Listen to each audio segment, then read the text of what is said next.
Ambanipamarina, au lendemain de l'alerte éboulement imminent lancée par le Bureau national de gestion des risques et des catastrophes.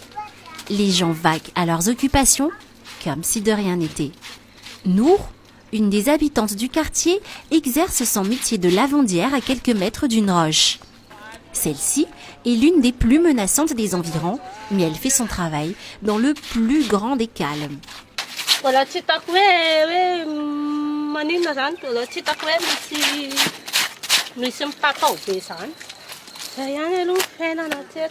Pour certains habitants d'Ampamarinan et ses environs, quitter leurs habitations n'a jamais été une option. C'est encore le cas, même si la menace semble plus imminente que jamais. La raison invoquée est toujours la même. Ils n'ont nulle part où aller. Tel est le cas d'Alice, comme tant d'autres. Mais par crainte, elle s'est réfugiée aux alentours du stade Barea lundi soir après l'alerte. Maintenant, elle est déjà rentrée chez elle alors que la pluie tombe à grosses gouttes.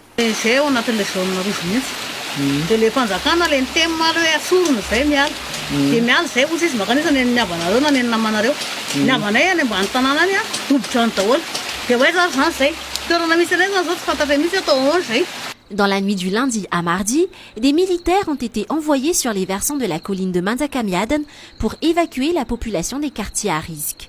Sur la chaîne de télévision nationale, le directeur général du BNGRC, le général Elak Ndiakadze, a mentionné un risque imminent de glissement de terrain sur les deux versants de la colline de Mandakamiadan.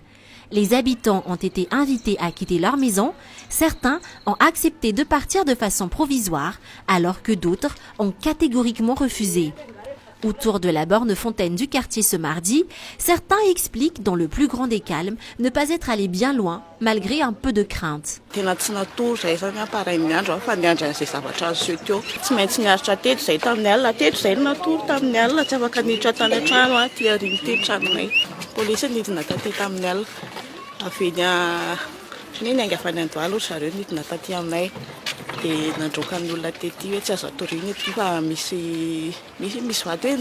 Même si les habitants de certains quartiers autour de Mandakamiadan n'en ont pour l'instant aucun endroit où aller, des sinistrés des autres quartiers victimes d'éboulements des alentours sont déjà pris en charge.